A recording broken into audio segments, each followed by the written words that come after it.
আবর্জনার রেলগাড়ি, তাও আবার শহর কলকাতায়। অনেকেই অবাক হচ্ছেন তো, কিন্তু কলকাতায় সত্যি একসময় চলতো আবর্জনার রেলগাড়ি। 1850-এর অনেক আগে থেকেই কলকাতায় বেশ ঘন অনেক মানুষের বাস, ফলে জঞ্জাল বা আবর্জনা বাড়বে এ তো খুব স্বাভাবিকই। ব্রিটিশরা অবশ্য সব সময় শহরটাকে পরিষ্কার পরিচ্ছন্ন রাখতে চেয়েছিলেন।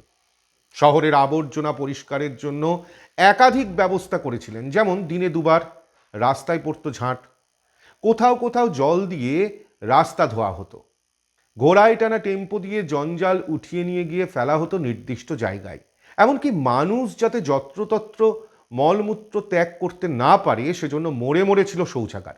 আর ছিল জঞ্জাল ফেলার ট্রেন। হ্যাঁ, জঞ্জাল ফেলার ট্রেন। ট্রেন শহর কলকাতার নোংরা আবর্জনা নিয়ে হেলতে দুলতে চলে যেত একেবারে ধাপার মাঠে। ডক্টর অতুল সুর সে ট্রেনের একটা বিবরণ দিয়েছেন।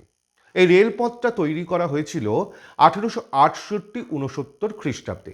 এটা বাগবাজারের অন্নপূর্ণা ঘাটের সামনে থেকে শুরু করে সমস্ত বাগবাজার স্ট্রিটের উত্তরাংশ দিয়ে কর্নওয়ালি স্ট্রিট, মানে এখনকার বিধান সরণি, এসে সার্কুলার রোড ধরে ধাপা পর্যন্ত চলে গিয়েছিল।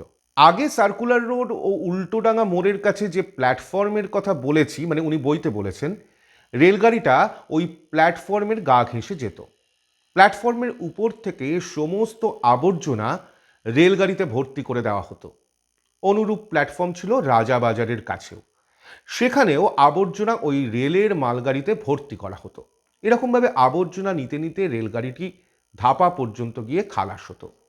আরও একটা মজার তথ্য দিই, এই রেলগাড়িতে যেমন জঞ্জাল তোলা হতো প্ল্যাটফর্ম থেকে, তেমনি আবার রেলগাড়িতে ঢুকে যেত ঘোড়ায় টানা আবর্জনার গাড়ি। সে সম্পর্কে একটা বিবরণ দিয়েছেন ক্ষিতীন্দ্রনাথ ঠাকুর। রেলগাড়ি বোঝাই করিবার জন্য রেল লাইনের পাশে একটানা সুদীর্ঘ খিলানের গাঁথুনি করা হইয়াছে, তাহার উপর দিয়ে গরুর গাড়ি তো আর আজকাল যাই না, ঘোড়ার গাড়িকেও লইয়া গিয়ে সেই গাড়ির লেজটা একেবারে রেলগাড়ির ভিতরে নামাইয়া দেওয়া হয়। কিন্তু পথ পরিষ্কার করতে গিয়ে পথের অবস্থা অত্যন্ত খারাপ হয়ে গিয়েছিল। মানুষজনের নাভিশ্বাস ওঠার জোগাড়। সে সম্পর্কেও বিবরণ পাওয়া যায়। রেলগাড়ি পূর্ণ করিবার সময় কাকচিলের কি উপদ্রব আর কি দুর্গন্ধ! ওই রাস্তার পশ্চিম ধারে যে সকল ভদ্রলোকের বাসগৃহ ছিল, সেই সমস্ত গৃহ ওই আবর্জনাভোজী কাকচিল, এমনকি শকুনির উপদ্রবে অব্যবহার্য হইয়া উঠিয়াছিল বলিলেও অত্যুক্তি হয় না।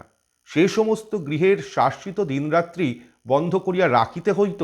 আবার যখন রেলগাড়ি লইয়া যাইতে যাইতে পরস্পরের মধ্যে ঢকাঢক ধাক্কা লাগিত, তখন সেই সমস্ত আবর্জনা রাশির অনেক অংশ মাটিতে পড়িয়া যাইত এবং তাহার ফলে সমস্ত আপার সার্কুলার রোডটা দুর্গন্ধে অগম্য হইয়া উঠিত।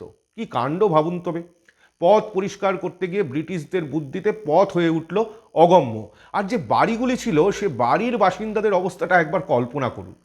আর ব্রিটিশ শাসকরা সব কিছু জেনেও ছিলেন নীরব। কর্পোরেশনে আসার পর প্রশাসক নেতাজি আবর্জনার রেলগাড়ি বন্ধ করে দেন। বন্ধ করে দেন এই জঞ্জালের উপদ্রব। এমনটা তো শোনা যায়। পুরনো দিনের লোকেদের মুখে শুনেছি, নেতাজি না থাকলে এই জঞ্জালের রেলগাড়ি কোনো দিন বন্ধ করা সম্ভব ছিল না।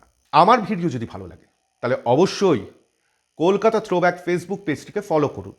ইউটিউবেও আমরা আছি, সাবস্ক্রাইব করুন আর বেল আইকনটিকে প্রেস করে দিন। আপডেট আপনারা নিজেরাই পাবেন। ইনস্টাগ্রামেও তো হাজির। আর কলকাতা সম্পর্কে যদি নতুন নতুন তথ্য পেতে চান, তাহলে অবশ্যই অবশ্যই কমেন্ট বক্সে কমেন্ট করুন, প্রশ্ন করুন।